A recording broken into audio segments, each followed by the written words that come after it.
graça e a paz do Senhor esteja com todos, amém?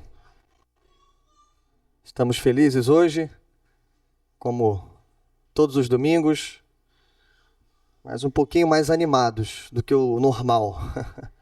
Depois de uma semana abençoada e de cumprir uma missão de resgate ontem, fomos ali em Atibaia resgatar o nosso irmão Rodrigo, né, Rodrigo? E deu tudo certo, graças a Deus, entre mortos e feridos. 800 quilômetros, alguns problemas que vale a pena não mencionar. Aquele ônibus fechado, depois daquela comida maravilhosa, né, Rodrigo? Isso aí a gente deixa pra lá, né? Mas foi uma benção, irmãos, uma benção. Fomos e voltamos ali na paz do Senhor. Muitas irmãs, né, idosas, irmão Barbosinha também com a gente. E todo mundo voltou inteiro, bem, com saúde, pronto para o serviço, todo mundo aqui pela manhã. Eu agradeço a Deus pela vida dos irmãos. Quero agradecer esse povo abençoado que foi. Eu sei que quem não foi, porque se dependesse do amor e do carinho que a gente tem pelo Rodrigo, sei que toda a igreja iria, sairia daqui uns 4 ônibus aqui com certeza para lá. Mas fizemos presença lá, eu acho que éramos maioria, né? Na hora de gritar lá, ficou bem alto. E foi muito bom, irmãos, foi muito bonito, uma festa abençoada e bonita. Agradeço a Deus pela vida dos irmãos e pela vida do Rodrigo também. Falei para ele não se animar muito, né, André? Porque tem muito trabalho para fazer, então voltou para trabalhar, graças a Deus. Deus abençoe a vida dos nossos irmãos. Eu queria convidar você a abrir sua Bíblia. Jeremias capítulo 30. Temos uma palavra para o seu coração nessa manhã. Aviso que hoje ainda teremos a nossa extraordinária, bem rápido, para a escolha da nossa nova diretoria, logo após essa pregação.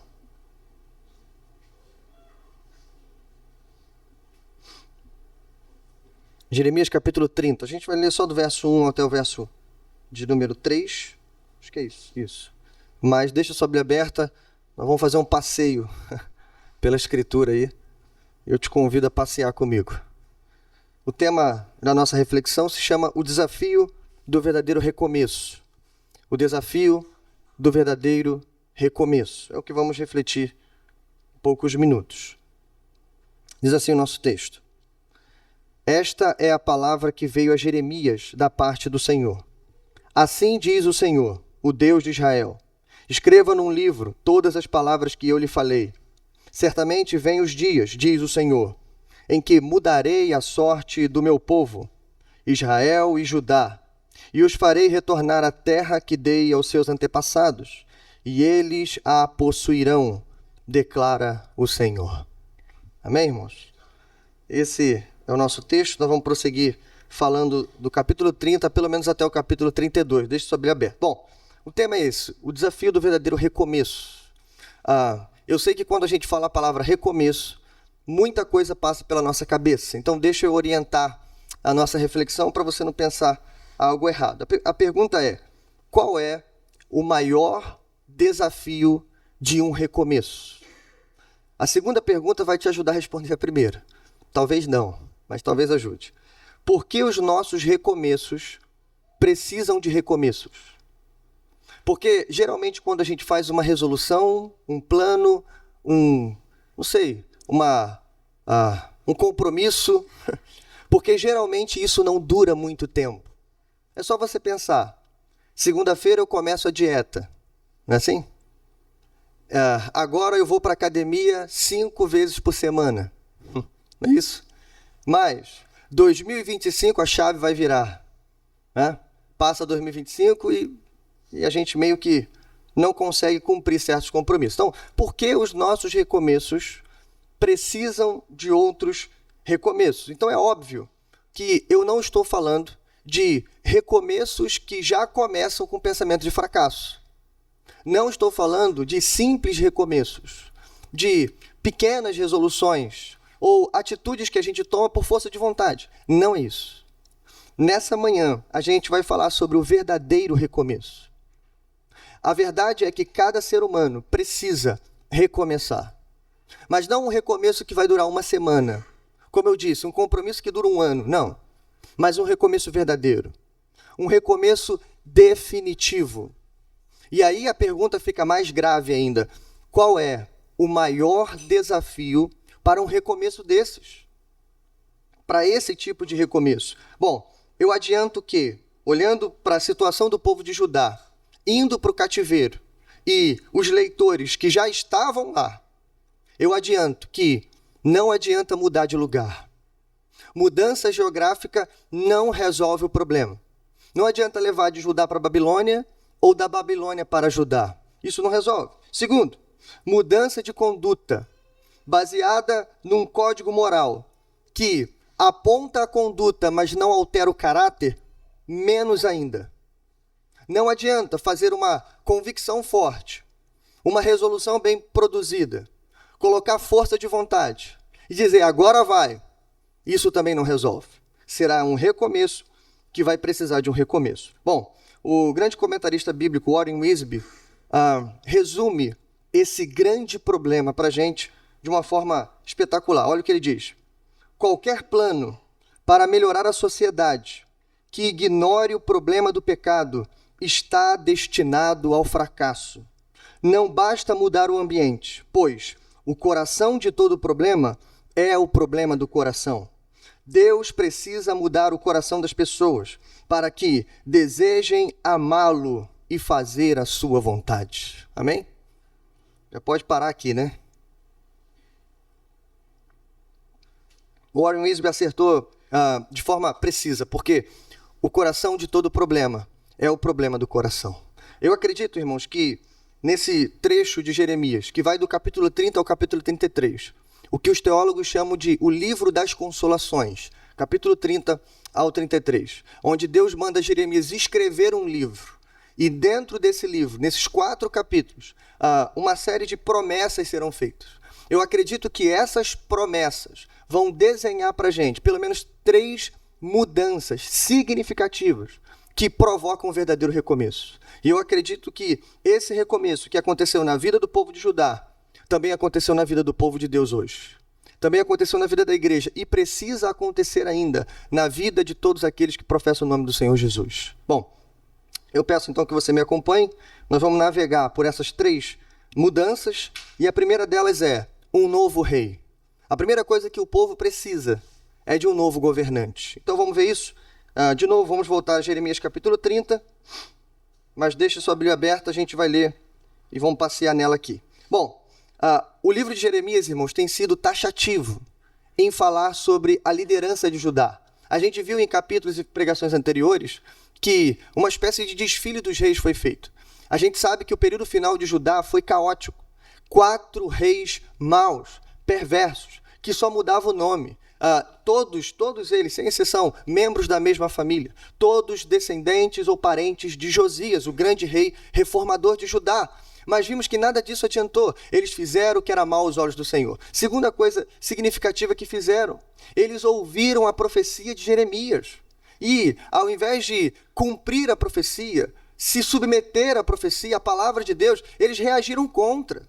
Um deles, o Zedequias, vai prender Jeremias, acusar Jeremias de traição e tantas outras coisas. E todos eles, sem exceção, vão tentar algum tipo de revolta, de insurreição contra a Babilônia, coisa que Deus já tinha proibido. Então, esse é o tipo do rei de Judá naquele período. E agora sim, o povo foi invadido, cercado, levado para a Babilônia, e está todo mundo lá, no exílio, ouvindo ainda as palavras de Jeremias e esperando uma resposta de Deus. E a pergunta está na cabeça do povo: quem será o governante que vai resolver o nosso problema?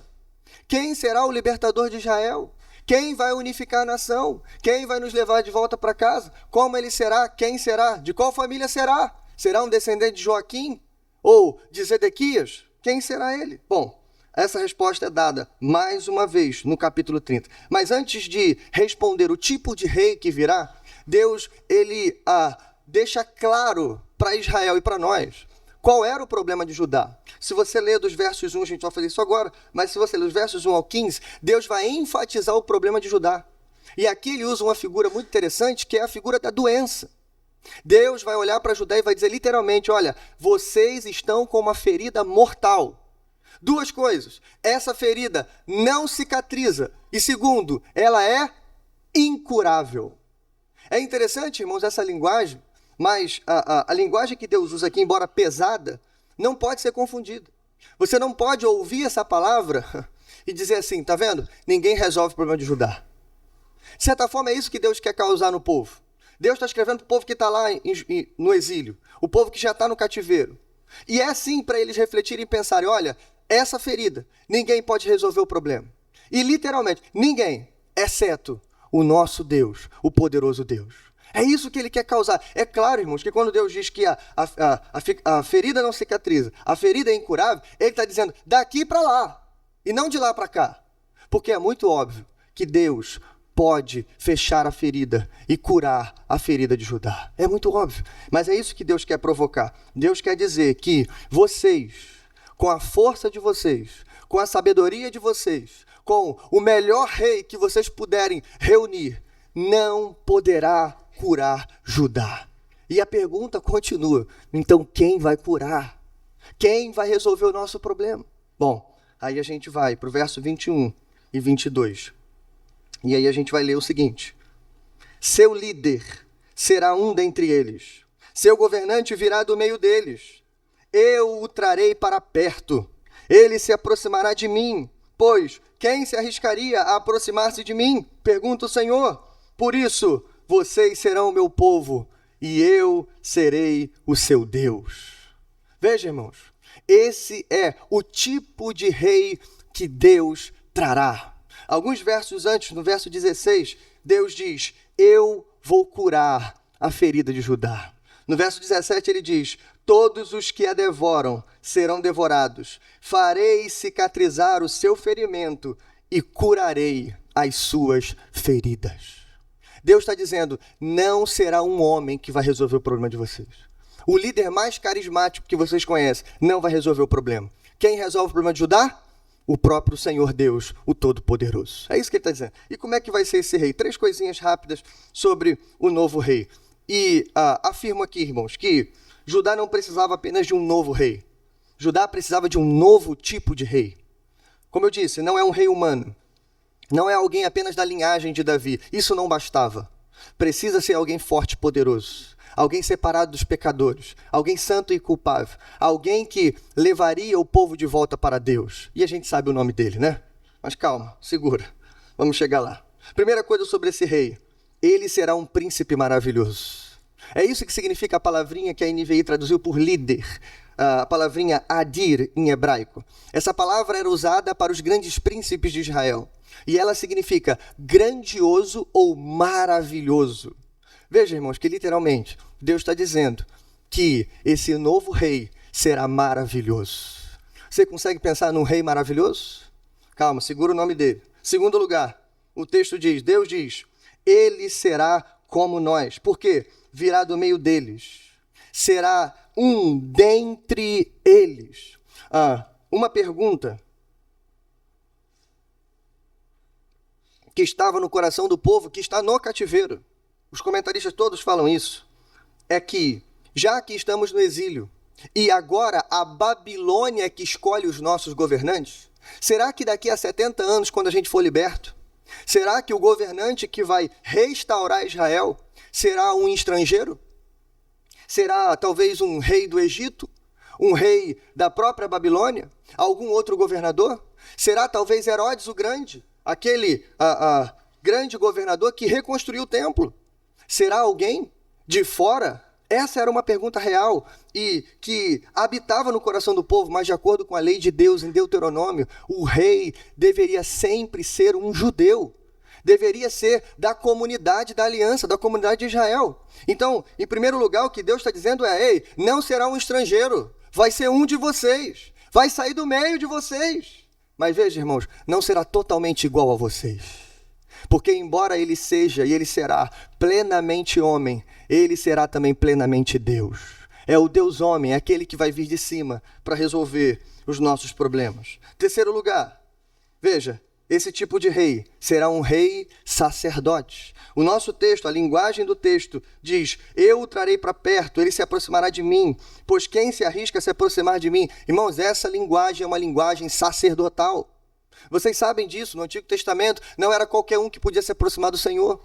Para entrar no tabernáculo tinha regras. Para entrar pela porta da tenda, você no mínimo deveria ser um levita ou um sacerdote. Mas para adentrar, irmãos, pelas cortinas do Santo dos Santos, para você se aproximar da Arca da Aliança, para você encostar nela, para você chegar perto dela, somente o sumo sacerdote podia fazer isso. O povo ficava na porta da congregação, trazia suas ofertas de longe, não dava para ter acesso. O que Deus está dizendo é que quando o novo rei chegar, a gente vai entrar pelo Santo dos Santos, irmãos. A gente vai ter acesso. E ele pergunta, quem pode se aproximar de mim? Mas quando o novo rei chegar, ele vai permitir que o povo de Deus entre no santo lugar. Veja, irmãos, olha isso, um rei sacerdote. Eu pergunto para você, quem foi ele?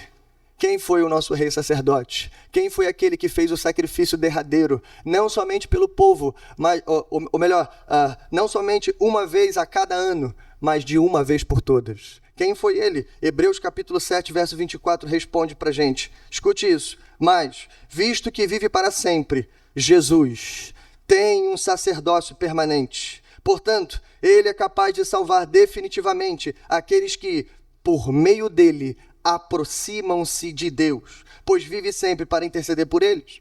É de um sumo sacerdote como este que precisávamos, santo, inculpável, puro, separado dos pecadores e exaltado acima dos céus. Ao contrário dos outros sumos sacerdotes, ele não tem necessidade de oferecer sacrifícios dia após dia, primeiro pelos seus pecados e depois pelos pecados do povo. E ele fez isso de uma vez por todas, quando a si mesmo se ofereceu. Amém?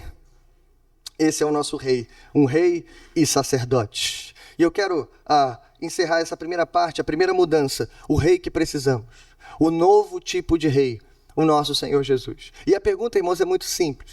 Você já se arriscou? Você já cometeu essa intrepidez? Você já teve coragem? Você já entrou no Santo dos Santos? Você já se arriscou a se aproximar de Deus? Daquele que é o nosso Criador, o nosso Redentor, aquele que escreveu a história, aquele de quem nada e nem ninguém foge diante dos seus olhos. Você já cometeu essa loucura, entre aspas? Você já fez isso? Irmãos, eu quero dizer que se você fez, você só fez por causa do sangue daquele que vive e reina para todo sempre. Você só fez isso porque um dia um menino nos nasceu.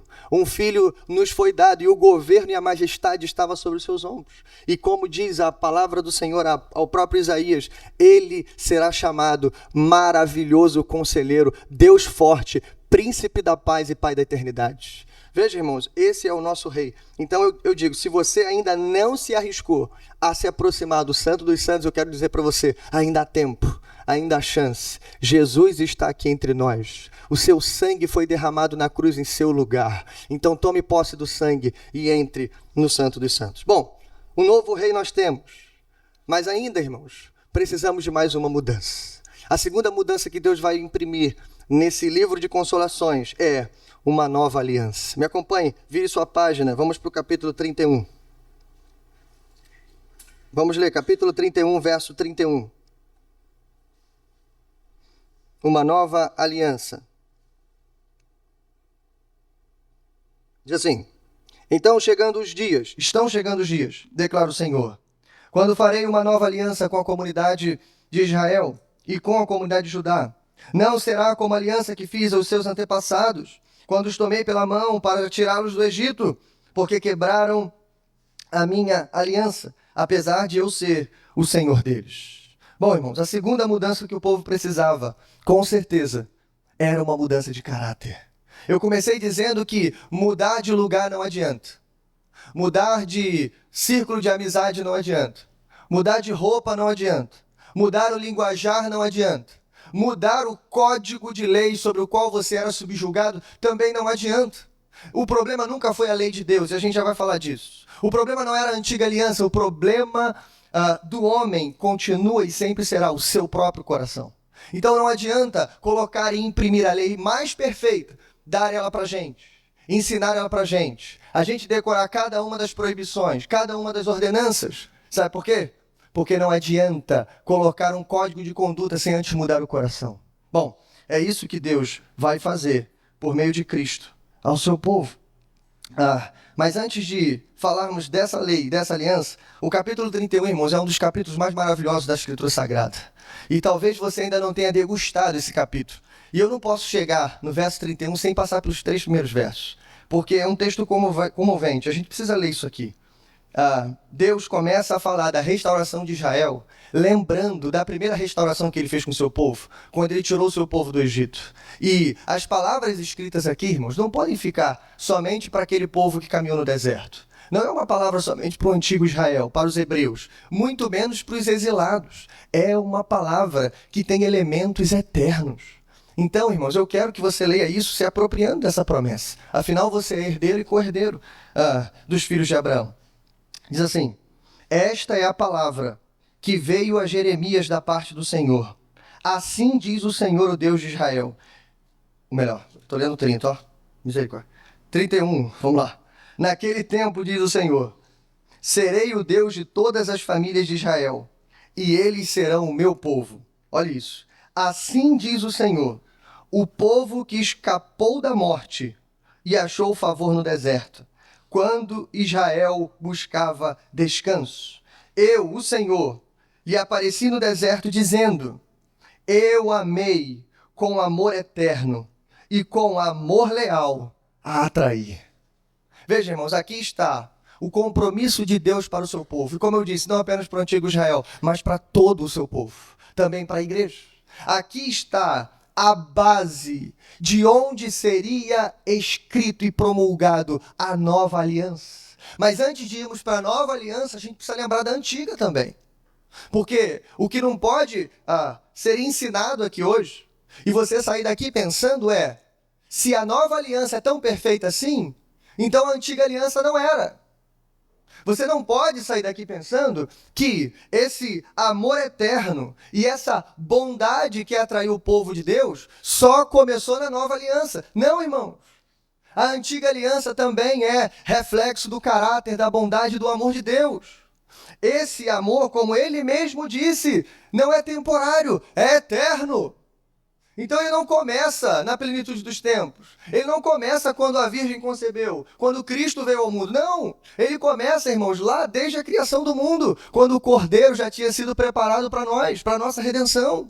Esse é o poder de Deus, essa é a graça de Deus. O pacto de redenção foi escrito entre pai e filho antes da fundação do mundo, como diz a palavra de Deus. Bom, então, em primeiro lugar, a antiga aliança também era produto do amor eterno do nosso Deus. Veja, irmãos, ela serviu, primeiro, para apontar o caminho. Segundo, ela também espelhava o caráter perfeito de Deus. Terceiro, quando a gente olha para a antiga aliança e a gente olha o caráter de Deus impresso naquelas pedras, naquele texto feito de pedras, automaticamente a gente olha para a nossa pecaminosidade, a nossa miséria. Quando a gente olha para a lei de Deus, a gente fala como salmista, quem dera eu pudesse considerar todos os teus preceitos. Quem dera, então eu te serviria de todo o coração. Mas a gente sabe, irmãos, que se tropeçar em um único mandamento, você tropeçou em todos. A gente sabe que, por causa da corrupção do nosso coração, a gente olha para a lei de Deus, mas não consegue cumprir. Somos como o homem de Romanos 7. O bem que a gente quer fazer, a gente não faz. A gente pode ter até admiração pela lei, a gente pode até amar a lei, mas a gente não consegue cumprir, porque é um código elevado demais. Porque o problema do homem está no seu coração. Bom, o problema nunca esteve na antiga aliança, mas ainda, a antiga aliança serviu de sombra para apontar para a realidade do Cristo que viria. Cada sacrifício, cada ordenança, cada mandamento, cada regra, até o desenho do tabernáculo, as cortinas, cada detalhe serviu para apontar para o novo rei que já estava chegando. Bom, essa é a antiga aliança. Mas a partir de agora, Deus promete, eu vou dar para vocês uma aliança totalmente diferente da antiga. Não que a antiga não era perfeita. A antiga serviu para conduzir vocês até aqui. Mas a partir daqui, não é só um código que terão. Eu vou transformar o caráter de vocês. Olha isso, irmãos. 3 coisas que o nosso texto fala sobre a nova aliança. Deixa eu continuar a leitura. Eu parei no verso de número 32. Seguindo, verso 33 do capítulo 31. Esta é a aliança que farei com a comunidade de Israel depois daqueles dias, declara o Senhor. Porei a minha lei no íntimo deles e escreverei nos seus corações. Serei o Deus deles e eles serão o meu povo. 2 coisas aqui nesse único verso. Primeiro, a nova aliança, irmãos, ela é pessoal e não somente nacional. A antiga aliança foi feita para um povo, foi feita para uma nação. A antiga aliança marcava o pacto de entrada de todo judeu israelita nascido depois de Abraão. A partir da circuncisão, depois de 8 dias, você então entrava no pacto da aliança. A partir de agora, não. A lei é escrita no seu coração. Deus vai transformar o coração do seu povo para que o coração do seu povo se volte agora em compromisso ao Senhor. Lembre-se, o meio de entrada da nova aliança é um coração circuncidado pelo poder de Deus. É mediante a fé e somente pela fé. Segunda coisa interessante aqui, quando ele diz, porei a minha aliança no íntimo. A nova aliança, ela é interior e não apenas exterior. Veja, ela começa exatamente onde está o nosso problema. Lembra, o problema do homem é o problema do coração. Então, quando Deus começa a escrever a sua nova aliança, ele não pega pedras para escrever. Não é papiro, mas é o teu coração. Em outras palavras, irmãos, nós vamos, é isso que significa, nós vamos amar a lei. Nós vamos estar comprometidos com a lei. Não apenas por compromissos estéticos, físicos e exteriores, mas de verdade. Essa santidade não será apenas externa, ela será interna. E por último, verso de número 34. Ninguém mais ensinará ao seu próximo, nem a seu irmão, dizendo, conheça ao Senhor, porque todos eles me conhecerão, desde o menor até o maior. Em último lugar, a nova aliança, ela será universal e não mais exclusivista. Por que exclusivista, irmãos? Porque, como eu disse, apenas um homem de uma família, de uma linhagem, podia entrar no Santo dos Santos. Mais ainda, para você aprender as Escrituras, para você ler as Escrituras, você ouvir as Escrituras, você dependia de um deles, um levita, um sacerdote, alguém da família de Levi. Você dependia desses homens usados por Deus, sobre quem o Espírito de Deus repousava. Mas agora, irmãos, o Espírito foi dado sobre toda a carne. Deus está falando de um tempo em que cada um de nós ouviria a palavra de Deus e conheceria o Santo Evangelho. É claro que esse verso não é um desencorajamento ao ministério de ensino. É claro que não estamos desencorajando, por exemplo, a exortação mútua que acontece dentro da comunidade. É claro que essas coisas ainda vão continuar. Agora vocês estão aprendendo, vocês estão ouvindo, mas o que esse texto está dizendo, irmãos, esse conhecimento vai muito além de saber um pouco mais sobre teologia. Vai muito além do que ler alguns livros ou conhecer as línguas originais. Esse conhecimento, irmãos, é o mesmo conhecimento que Osés escreveu no seu livro. Que Oséias já tinha condenado o povo do norte, dizendo, o problema de vocês é que falta conhecimento. Vocês serão destruídos por falta de conhecimento. Esse conhecimento é um conhecimento relacional. É o conhecimento de quem conhece o seu Deus e se relaciona com ele todos os dias. O que Deus está dizendo aqui é que agora a lei não está fora, a lei está dentro do coração. E agora, quando a lei está dentro do coração, a gente não só conhece as palavras da lei, a gente ama as palavras da lei. E a partir de agora, a gente tem força, desejo, nós temos poder para cumprir a lei. Não por causa de nós, mas por causa do Espírito Santo que habita em nós. É isso que ele está dizendo. Em outras palavras, todos vocês conhecerão a minha palavra e desejarão estar junto comigo.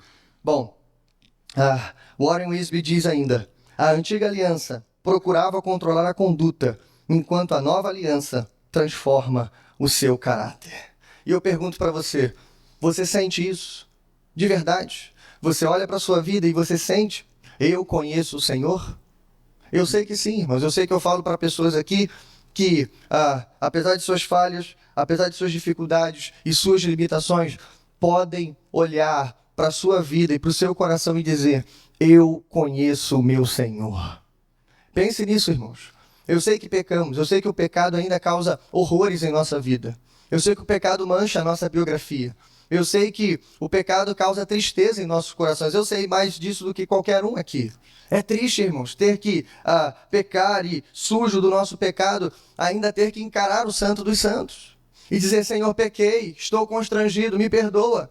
Mas, ei, eu quero dizer uma coisa para o seu coração. Se você pecou, se arrependeu, se o pecado causa estrago no seu coração, eu quero dizer, você não pode ser definido pelo seu pecado. Você é definido pelo fato de que você conhece o Senhor. Você ama a sua lei e você tem desejo de cumpri-la.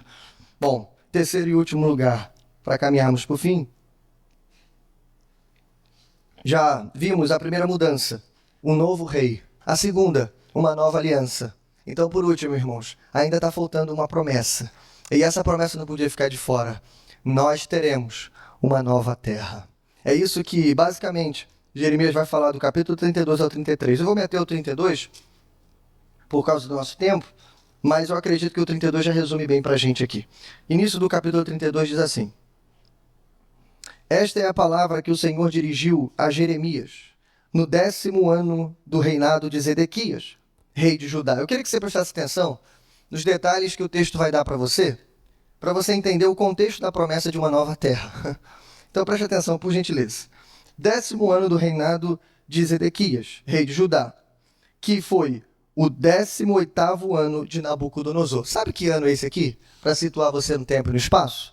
É um ano antes da última invasão da Babilônia. O que significa isso? Judá já está cercada há 2 anos. Falta 1 ano de cerco. Daqui a 1 ano, Jerusalém será totalmente tomada e totalmente destruída. Já foi invadida, mas agora será a queda de Jerusalém. Então esse é o momento. Preste atenção nisso. Mas o contexto não melhora, ele só piora. Verso 2. Naquela época, o exército do rei da Babilônia, que eu acabei de dizer, sitiava Jerusalém. E o profeta Jeremias, não basta estar sitiado, né? Escute isso. Estava preso no pátio da guarda no Palácio Real de Judá. Então, Jerusalém não estava apenas sitiada, não estava apenas 1 ano da sua grande derrota, Jeremias estava preso. E o texto continua, e você pode ler depois, e o texto vai dizer que quem mandou prender ele? Adivinha quem? Zedequias, o último dos grandes reis de Israel. Ele manda prender Jeremias, como eu disse já no início, acusando ele de traição. Porque a profecia de Jeremias era basicamente, olha, o juízo virá, ele será inevitável. O exílio virá, a Babilônia vai vir, ela vai nos subjugar, vai nos levar cativo e vocês terão que se submeter. Até porque isso está acontecendo por causa do pecado de vocês. É juízo de Deus. E ele ainda disse mais que o próprio Zedequias seria punido, seria levado também, enfim, sua família iria morrer e um monte de coisa. Então Zedequias olhou para essa profecia e ao invés de obedecer e se submeter, sabe o que ele fez? Ele se revoltou contra ela. E ele acusou Jeremias de traição e agora Jeremias está preso. Em resumo é isso. Esse é o contexto. Só que, irmãos, nesse contexto que eu desenhei para vocês, sabe o que Deus faz? Deus fala para Jeremias, de dentro desse cárcere, fala para ele assim, olha só, eu vou enviar um homem até você, um parente. E esse homem vai vir com a proposta de vender para você uma propriedade de Judá. E pior, quando ele chegar aí, você vai comprar a propriedade. E você vai fazer conforme manda o figurino. Você vai chamar as testemunhas, muito parecido com o que a gente faz hoje, né? Você vai mandar escreverem um documento, você vai assinar esse documento, como se fosse um cartório, né? Você vai assinar esse documento, na presença de testemunhas, vai reunir uma parte da sua família e vai ler esse documento e você vai comprar essa propriedade. Veja, irmãos, que ordem, que comando, que mensagem. Bom, é claro, irmãos, que tanto Jeremias quanto o povo não podiam entender essa mensagem naquele momento. Pense comigo, rapidinho.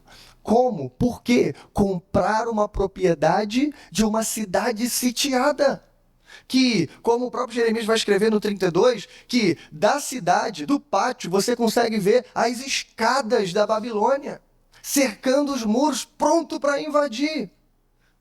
Sério mesmo, vamos pensar por um minuto. Você faria um investimento desses? Seja sincero, irmãos. Você pegaria suas economias, aquilo que você juntou com muito suor e sacrifício. Você iria no cartório e compraria um terreno condenado desse tipo?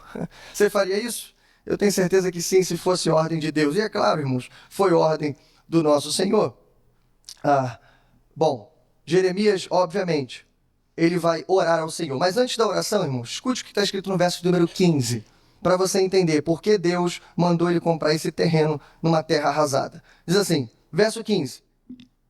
Porque assim diz o Senhor dos Exércitos, Deus de Israel, casas, campos e vinhas tornarão a ser comprados nesta terra.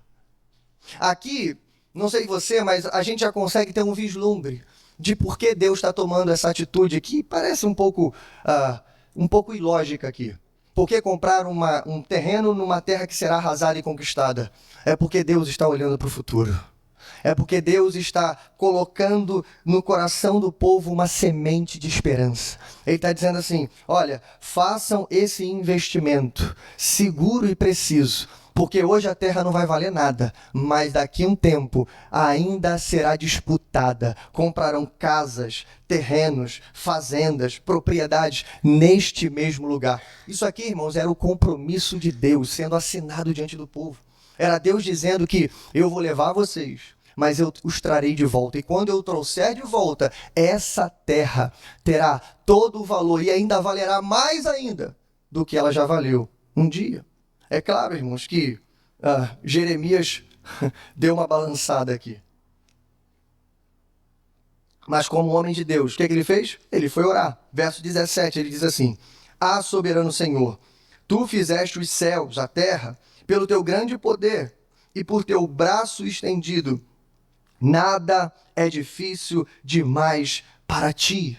O que eu quero que você pense agora é que, sim, Jeremias deu uma balançada. É claro, o contexto dele é muito difícil, ele está preso, Jerusalém sitiada, e com tudo que eu disse, não é fácil, irmãos, mas ele volta-se para Deus, e ele ora a Deus. E eu quero que você pense nessa oração, rapidinho, da seguinte forma.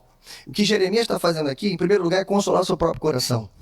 E é assim que acontece com a gente. A gente vai orar totalmente sem esperança, a gente vai orar às vezes triste, abatido, e depois daquela oração, irmãos, depois de confessar palavras que a gente já sabe, a gente levanta dali fortalecido, não é assim? É isso que Jeremias está fazendo. Perceba que cada palavra que sai da boca dele, ela de alguma maneira está ligada à terra. Está ligado ao que Deus mandou, ele acabou de mandar ele fazer. Veja, ele começa dizendo, soberano Senhor, tu fizeste os céus e a terra pelo teu grande poder. Aqui, o coração de Jeremias, embora fraco por causa da situação, mas ele sabe no profundo do coração que do Senhor é a terra e tudo que nela há, irmãos. Ele sabe que tanto a Babilônia que está lá fora, Jerusalém que está aqui dentro, toda a terra é do Senhor, porque Ele é o construtor da terra. Ele sabe disso. E ele termina o primeiro verso dizendo, nada é difícil demais para ti. Eu não posso, Zedequias não pode, ninguém de Israel pode, mas o Senhor pode, lembra? Curar a ferida incurável de Judá. Bom, ele continua, verso 21. Tiraste o teu povo do Egito com sinais e maravilhas, com mão forte e poderosa, braço estendido, causando grande pavor. O que ele está fazendo? Estou me agarrando em promessas antigas. O contexto está difícil, então olha para o passado, olha para o que Deus fez no meio do seu povo. Verso 22. Deste a eles esta terra, que sob juramento prometeste aos teus antepassados, uma terra onde mana leite e mel. Jeremias está lembrando para o seu próprio coração e para o povo que está ouvindo, ei, calma irmãos, essa terra é promessa de Deus. Não há por que a gente ficar desesperado. A gente vai passar um tempo de exílio, 70 anos, mas essa terra foi promessa do Senhor. Então calma, a gente vai e volta, a terra estará aqui. Verso 25, ainda assim, ó soberano Senhor, ele termina dizendo, tu me mandaste comprar a propriedade e convocar testemunhas do negócio, embora a cidade esteja entregue nas mãos dos babilônios. Aqui Jeremias abre o seu coração e diz, Senhor, estou apavorado, estou apavorado, mas foi o Senhor que mandou, então eu farei. Bom, e aí Deus responde, verso 26, a palavra do Senhor veio a mim dizendo, 27, eu sou o Senhor Deus de toda a humanidade. E ele diz, há alguma coisa difícil demais para mim? Perceba que Deus está usando a mesma frase que Jeremias começou falando. Não há nada difícil demais para ele. E Deus diz, há alguma coisa difícil demais para mim? Então vocês podem confiar. Quem deu essa terra para vocês foi eu. Quem está entregando ela para a Babilônia sou eu. Mas quem vai restituir para vocês sou eu também. É isso que Deus está dizendo aqui. Bom, e dessa vez, irmãos, o foco recai na terra. Me acompanhe, versos 37 ao 38. Vamos ver essa promessa e aí a gente vai falando sobre ela. 3 promessas finais que Deus vai dar sobre essa nova terra para o povo e também consequência para nós. Escute isso. Primeiro, o povo será reunido mais uma vez em sua terra. Olha isso. Certamente os reunirei de todas as terras, para onde dispersei na minha ardente ira e no meu grande furor. Os trarei de volta a este lugar e permitirei que vivam em segurança. Eles serão meu povo e eu serei o Deus deles. Não importa para onde eles foram levados, eu reunirei todo o meu povo num só lugar para que estejam comigo. Segunda promessa, o povo receberá coesão de pensamento e de conduta. Verso 39. Darei a eles um só pensamento, uma só conduta, para que me temam durante toda a sua vida, para o seu próprio bem, e a seus filhos, e a seus descendentes. Farei com eles uma aliança permanente. Jamais deixarei de fazer o bem a eles, e farei com eles com que me temam de coração, para que jamais se desviem de mim. Terceiro e último, o povo será estabelecido de uma vez por todas nesta terra. Verso 41.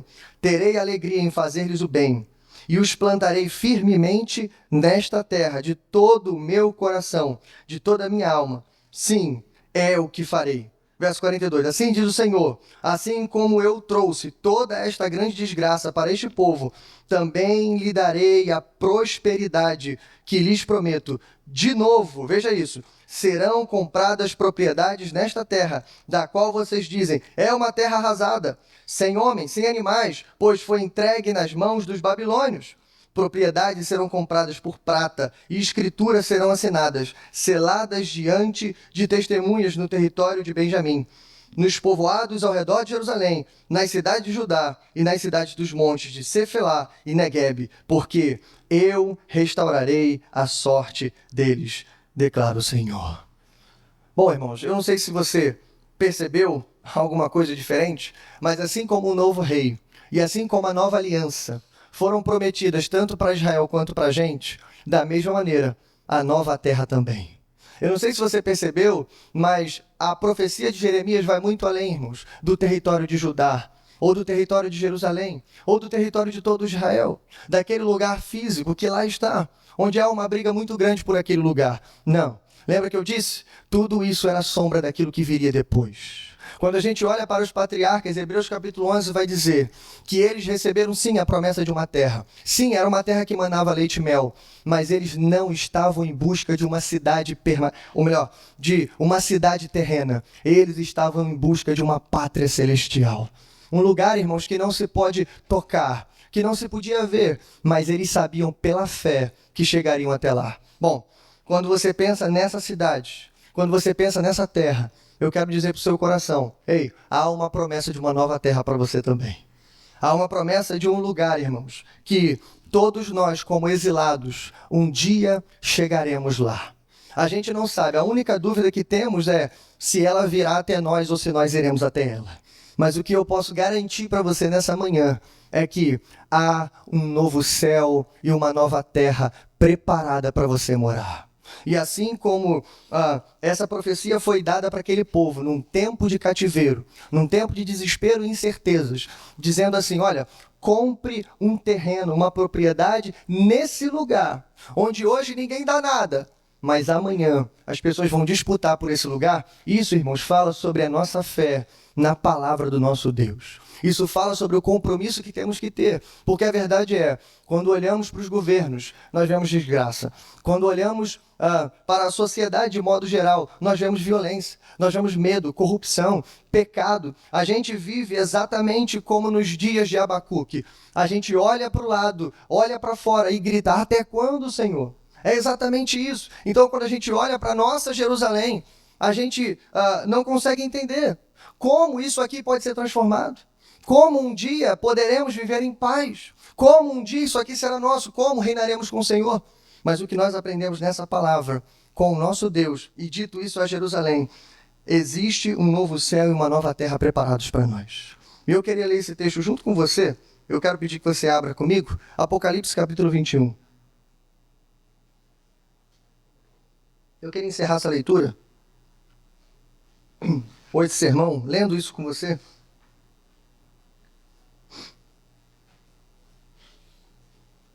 Para que você tome posse dessa palavra dada pelo nosso Deus.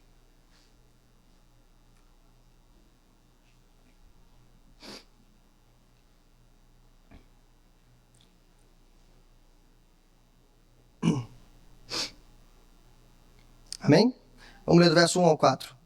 Será que a gente consegue ler junto, para a gente terminar? Vamos ler. Então vi novos céus e nova terra, pois o primeiro céu e a primeira terra tinham passado, e o mar já não existia.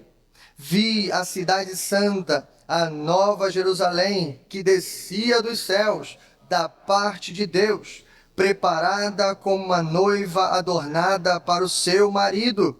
Ouvi uma forte voz que vinha do trono e dizia: agora o tabernáculo de Deus está com os homens, com os quais ele viverá. Eles serão os seus povos, o próprio Deus com eles, e será o seu Deus. Ele enxugará dos seus olhos toda lágrima. Não haverá mais morte, nem tristeza, nem choro, nem dor, pois a antiga ordem já passou. Você pode dizer amém? Percebeu como é que todo o nosso texto se fechou aqui? Sim ou não? Eu só encerro então, irmãos, com uma única frase. De tudo que nós vimos, um novo rei, uma nova aliança e então uma nova terra. Escute isso, grave isso no seu coração. Para viver nessa nova terra, é necessário crer no novo rei. Apesar das circunstâncias que vivemos hoje, apesar da ordem estar totalmente confusa, parecendo até que está em total desordem, você precisa crer no novo rei e você precisa ter um novo caráter. Para viver na nova terra, tem que ser uma nova pessoa. E você só conseguirá isso aos pés do Salvador. Então volte-se para Ele. De uma vez por todas, o que nós precisamos é de um recomeço verdadeiro e definitivo. E isso somente Jesus pode dar. Vamos orar ao Senhor e daremos sequência à nossa assembleia.